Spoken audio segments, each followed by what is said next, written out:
All right, there we are. Oh, hey, don't steal my show. All right, hello everyone. A geek, nerd, and dork talks to you quickly about users. I might be a little less than 6 minutes. So, my name is Alexander Rea. Like she said, I am the technology director at Skinny.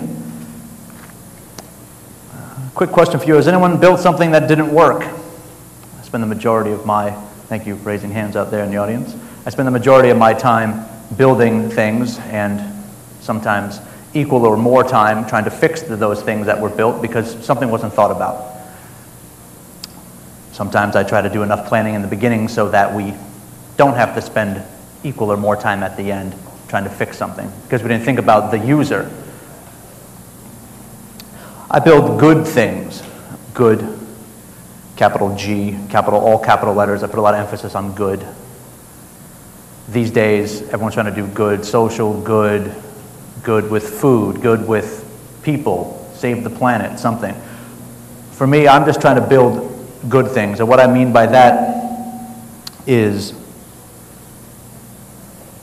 can it work for everybody? Am I building a digital experience that will work, that will make everybody comfortable? Because people, I believe, don't remember when something works, they remember when it doesn't work. I don't want my client to build a campaign, or I don't want to build a campaign for my client that doesn't work for everybody. I focus on building the technology. I focus from the back to the front. I don't focus on the creative and the strategy and the marketing objectives and the production costs or measurement or the scalability initially, though I understand that they all fit together. They're all part of the very important system and want to sell that to the client at all times. I focus on the source code. There's all this fun stuff right here. Maybe some of you have ever seen it, maybe some of you don't. But this is where I play in this world. I start at the very, very back of the digital experience, and I go to the front. We sell the client on the creative. In the advertising business, we sell the client on the creative and the idea. Great, big, beautiful presentations, but eventually something has to get built. An iPhone application, an Android app, a website, a kiosk in the perfume department at a department store. What is the technology behind that? Who is the user that's going to be using this application? Anybody know who this guy is? Anyone out there? Online? Anybody? No?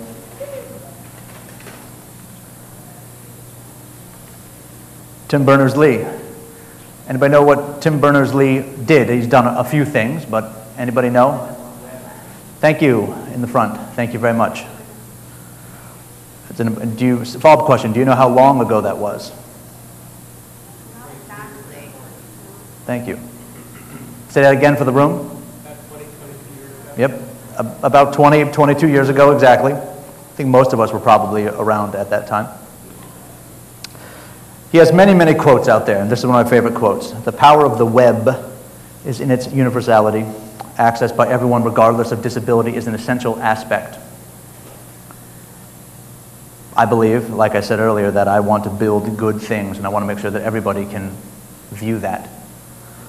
I know for a fact that there are very, very popular websites that are out there that cost millions and millions of dollars, but in the last year, 40,000, 50,000 users couldn't view that experience, whether or not that means because they were on a device that could not view the technology that was used to build that website. Let's say it's Flash. Well, you just had 10,000 people look at your site with an iPhone. They just missed it. So all your marketing objectives and the fact that you want to sell your product and you want to gather email addresses was lost because they couldn't see it. They got some sort of error. I don't want the user to ever get an error when they look at something that I built.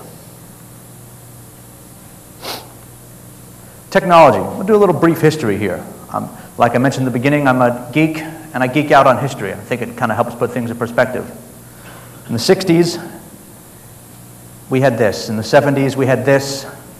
Moving up into 84, obviously people might recognize this. 20 years, we had all these great innovations. Palm Pilots to iPhones to now all the iPhones and other mobile devices that are out there, all this technology that's out there that your user is using. How are you going to build one online experience that works for everybody? There's an article in the New York Times. I definitely recommend you checking it out, talking about, oh, there's Microsoft and Nokia team up. What is that going to mean for Apple? Another great article, HTML5 for mobile apps. Lots of press coverage out there. I mean, weekly, there's something, at least in the New York Times, about the tech space, all this great new stuff that's going on, all these great new devices that are out there.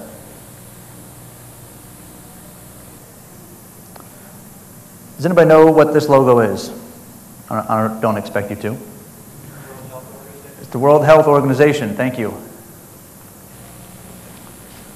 World Health Organization in 2002 says 161 million people are visually impaired. Why am I getting to this? I'll get there in a moment. Out of that, 37 million of those are blind. How do those 37 million people use what you just built online? Great application. Well, if you didn't think about the iPhone user who's going to look at your Flash site, you probably didn't think about how someone blind is going to look at your website. They're out there. You know, they want to buy shoes, toothpaste. Why aren't you considering them? Large corporations, I won't go into who, have been sued. They've gone to litigation. We live in a very litigious society here. I don't want my client to get some class action documentation in the mail because we didn't think about, oh, we have this audience and they're blind and they need to come to our site and they need to buy something. Oh, they can't, they get an error. There's no messaging at all to support their experience. So it comes down to knowing your user's technology. Like I said, I start to think of every project from the back to the front. I try to think of the user and I try to think of everybody. I try to build the good application and think of all of the users that are out there. So how do we know our users' technology? There's so many different ways this could go.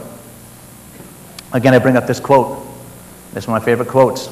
You might see it again.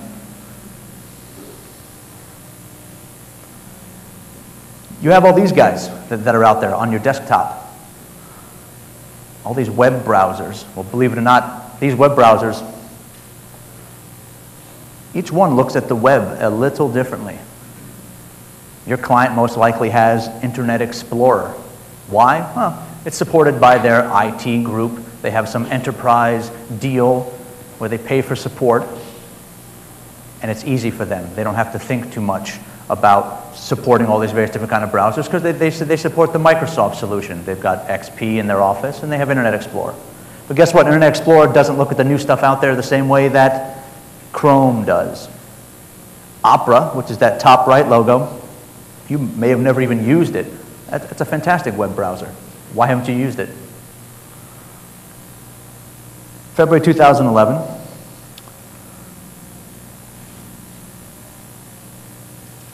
showed a 44% adoption rate for Internet Explorer, 29% for Firefox, and almost 14% for Chrome. This is US numbers. It's from Wikipedia. Wikipedia actually has a handful of very, very decent stat pages on platform usage and browser usage. Again, you can see Internet Explorer has a significant share still. If you're doing a global campaign, you go to, say, China, you're actually going to find more people using Internet Explorer. And guess what? They're not going to be using the latest version either. They're going to be using 6. Well, guess what? Internet Explorer 6 doesn't help anybody. It hardly loads anything that's out there today. I work on projects where I have to support Internet Explorer 6. What does that mean? Well, that means we sometimes have to do a completely different application entirely, just so the person on Internet Explorer 6 can see the page. Because trust me, you're going to launch this site, and you're going to get a phone call. Oh, somebody in engineering has IE6. Well, guess what? You need to support it. And desktop usage real quick. Again, this is US numbers. This is the Microsoft and Apple data. You know, we're very privileged here in New York. A lot of us are able to afford great devices, great technology, iPhones, iPads, shiny MacBook computers. We have 15 Apple stores here or something like that in New York alone. But guess what? That's not the rest of the world. And it's definitely not the rest of this country. So you have to think about the user and the technology that the user is using. You have to consider whether or not they're going to be using Flash or Silverlight. Again, what is your campaign going to use and what is the user going to be able to support? And of course, HTML5. I love HTML5 primarily because it doesn't mean what people think it means. It's not a silver bullet. And no one ever talks about HTML 1 through 4. HTML5 isn't even an official standard yet. It's really a fancy marketing term for a collection of new services and approaches that are out there, HTML and JavaScript. But people are treating it like it's some sort of new silver bullet. Well, guess what? It doesn't work in most versions of Internet Explorer that you're going to find in your client's office.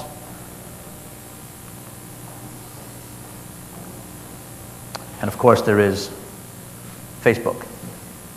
Everyone's probably used Facebook. Facebook, despite all of its faults, whatever they may be, and the security issues, and they're changing the profile around, it's a decent application. It actually works in all browsers and tablets. So somebody there was thinking, it's probably one of the main reasons I like Facebook is the fact that it actually is a well-built application. Not for the fact that everybody might be on it or it might be the next greatest thing since sliced bread. It's a pretty well-built application. So there is hope out there. There's obviously all this stuff out there. All this technology globally, what are these people using? What are the devices and browsers they're using? There are these things called standards. Believe it or not, there's approaches that you could take for developing that you start off in the beginning and you follow standards. I'm not going to go into what those standards are, but I'll point out a couple of organizations here, one of them being the W3C, founded by Tim Berners-Lee, go figure, kind of ironic. This organization's main purpose is to develop standards for web development. Standards that take into effect that here are some steps you could take to make sure that this application that you are building is going to work for everybody. Write this down. Oops, excuse me. Let's go back. Write this down and Google it, please. The Web Accessibility Initiative. And that's not going to work right, so we're going to jump to the next one. And Section 508. Whoops, it's moving a little bit too fast for me. Let's keep up. Nope. Okay, W3C, we did that. Write it down. Okay, Web Accessibility Initiative, and it's going to go right to Section 508.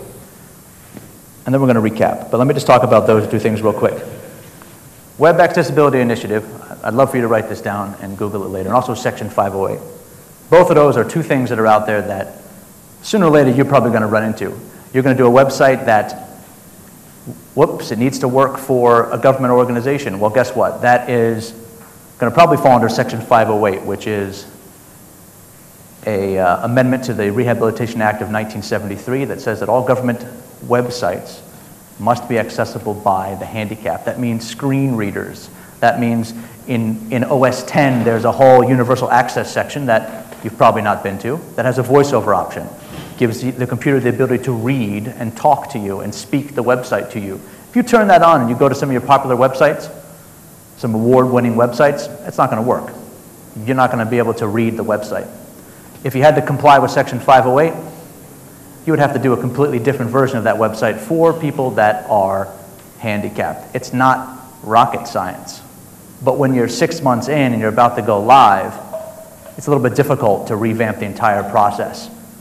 You think about it in the beginning. Ask those questions. Web Accessibility Initiative, look it up. It's part of the W3C. It's an organization with a lot of people around the world that are trying to make it very easy for developers to think about accessibility guidelines, the right kind of questions to ask. It's a little bit technical. It's not the most sexy website out there, but it's got very good information. I think it's very important for everyone to know.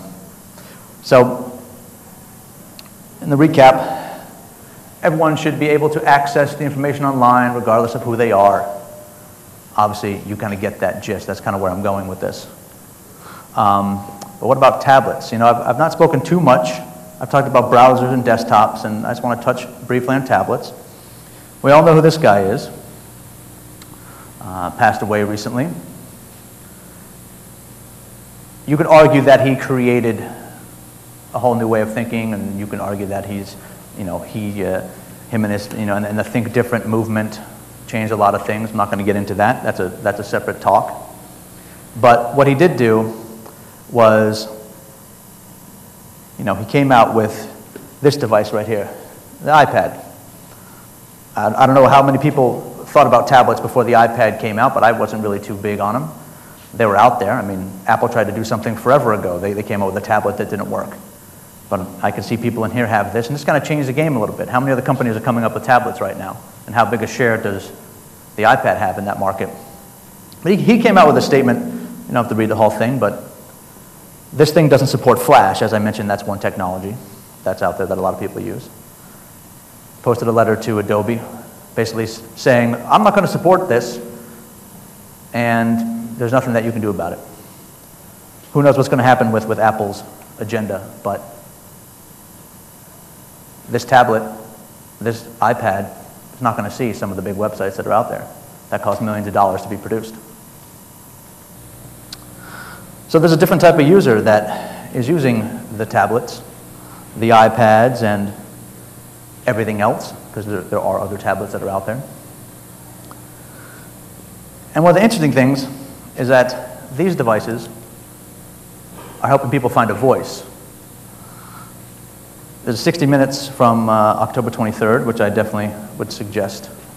I know, shameless plug for 60 Minutes, but the episode from October 23rd is a little bit about Apple, and also talks about how tablets are helping autism and Asperger individuals find a voice. Because this device, touching a screen, opens up a whole world to them that never existed. A mouse on a screen didn't work, I don't know why, but the tablet works, gives these people a voice. That's a user that's out there, the tablet user. In not far from now, it'll only be tablet users, who knows? So what do? We can focus on thinking about everyone that's out there. Everyone's not using a shiny MacBook Pro on an iPhone. Someone's on a junky old PC running some old version of Internet Explorer. There's no silver bullet. Every project is different, every client is different, every user is different. You just need to consider that in the beginning. So let's start thinking less about the technology and more about the user. Thank you.